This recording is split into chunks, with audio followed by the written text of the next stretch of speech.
Dewan Perwakilan Rakyat Kota Banda Aceh menggelar rapat paripurna istimewa dalam rangka penyampaian visi dan misi calon wali kota dan calon wakil wali kota Banda Aceh periode 2025-2030. Rapat berlangsung di ruang sidang paripurna utama DPRK Banda Aceh, Kamis 25 September 2024. Sidang dipimpin langsung oleh Ketua DPRK Banda Aceh Irwansyah SD dan Wakil Ketua Sementara Elviati Z AMD, serta dihadiri segenap anggota DPRK Banda Aceh. Dari eksekutif hadir PJ Wali Kota Banda Aceh Ade Surya, jajaran SKPD, dan Forkopimda. Hadir juga 4 pasangan calon wali kota dan calon wakil wali kota Banda Aceh periode 2025-2030. Masing-masing Iliza Sa'aduddin Jamal dan Afdal Khalilullah, Zainal Arifin dan Mulia Rahman, Aminullah Usman dan Isnaini Husda, serta Teguh Irwan Johan dan Khairul Amal. Rapat paripurna ini juga dihadiri oleh para pendukung dari masing-masing pasangan calon.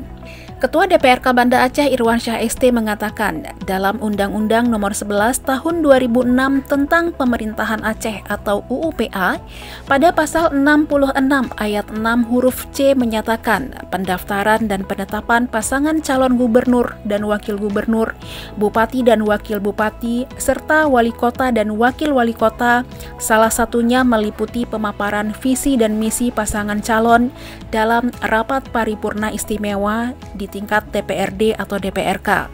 Dalam Kanun Aceh Nomor 12 Tahun 2016, pada pasal 42 ayat 5 juga menyatakan, hari pertama kampanye dilakukan dalam rapat paripurna DPRA atau DPRK dengan acara penyampaian visi dan misi dan program dari pasangan calon berurutan dengan waktu yang sama tanpa dilakukan dialog.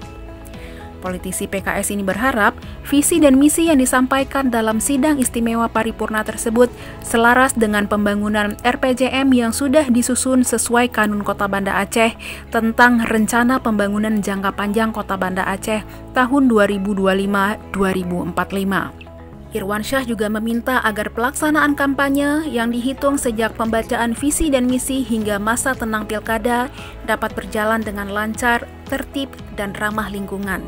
Ia juga meminta agar peran Panwaslih benar-benar dapat dirasakan oleh masyarakat, sehingga peserta dan pelaksana pemilu bisa terawasi secara efektif dari potensi kecurangan demi menjaga integritas dan kualitas demokrasi di Kota Banda Aceh.